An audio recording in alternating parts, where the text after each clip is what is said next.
नमस्कार, आपण पाहताय महाराष्ट्र।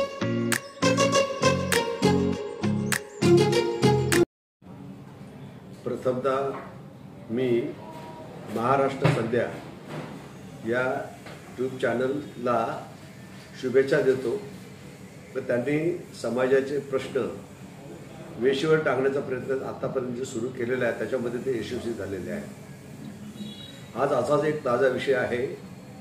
या विषयामध्ये महाराष्ट्र शासन ते एकनाथ शिंदेचा असेल, देवेंद्र फडणवीसचा असेल, अजितदादाचा असेल, यांनी मागासवर्गीयांचा जो फंड आहे तो पळवला आहे आणि तो अशा पद्धतीने पळवला आहे की ज्यांच्याशी त्यांचा काही संबंध नाही अशा लोकांना त्याने तो दिलेला आहे। उदाहरणार्थ आता जे वारकरी पंथ जो आहे, वारकरी पंथाने जे मंडळ बनवून त्या मंडळाकडे तो फंड वळता त्यांनी केलेला आहे आणि त्या ठिकाणी जे लोक रिटायर होणार आहेत, म्हणजे वयाने जास्त होणार आहे, अशा लोकांना पण ते पेन्शन देणार आहे, त्या फंडातून ते पेन्शन देणार आहे।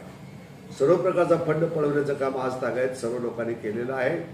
हे काम करत असताना त्यांनी मागासवर्गीयांसाठी तो फंड वापरला गेला पाहिजे होता, पण आज विद्यार्थी शिकतायत, त्यांचे पेन्शन त्यांनी कमी केलेलं आहे, त्यांचे उद्योगधंद्याचे पैसे ते कमी केलेले आहेत। तेच नव्हे तर इंदू मिल जे आहे, बाबासाहेबांचं स्मारक जे होत आहे त्याचे देखील पैसे त्यांनी कमी करून इकडे देण्याचा त्यांनी जो प्रयत्न केलेला आहे, तर अशा पद्धतीने जातीवाद त्यांनी करून हे जातीवादी सरकार आहे अशा पद्धतीने त्यांनी हे दाखवून दिलेलं आहे। हा फंड याच्या आधी देखील असाच वळवला जायचा आणि कुठे ना कुठे तो पळवला जायचा, कोणाला तरी दिला जायचा। चंद्रकांत हंडोरे ज्यावेळेला समाज कल्याण मंत्री होते त्या काळामध्ये तो फंड पळवायचा प्रयत्न चालू होता, परंतु चंद्रकांत हंडोरेला आम्ही त्यावेळेला साथ दिली आणि साथ दिल्यानंतर त्यांनी मग विशेष घटक योजनेचा जो फंड आहे, प्रत्येक जिल्ह्यामध्ये मोठमोठे भवन बांधण्यात आले, त्याच्यामध्ये समाज कल्याणचे आज ऑफिस आहेत, मोठमोठे हॉल बांधले गेलेले आहेत आणि तो फंड योग्य रीतीने वापरला गेला होता। परंतु आज तागायत हा फंड कधी इरिगेशनला वापरला जातो, कधी कुणाच्या तरी याच्यासाठी वापरला जातो। पाठीमागे डॉक्टर बाबासाहेब आंबेडकरांचं जे लंडनमधलं घर आहे त्या ठिकाणी तो फंड वापरला गेला होता। वास्तविक पाहता सरकारला जे एवढं जर करायचं आहे तर सरकार काय भिकारी नाही, त्याने खूप पैसा आहे, तो पैसा त्यांनी तिथे वापरायला पाहिजे होता।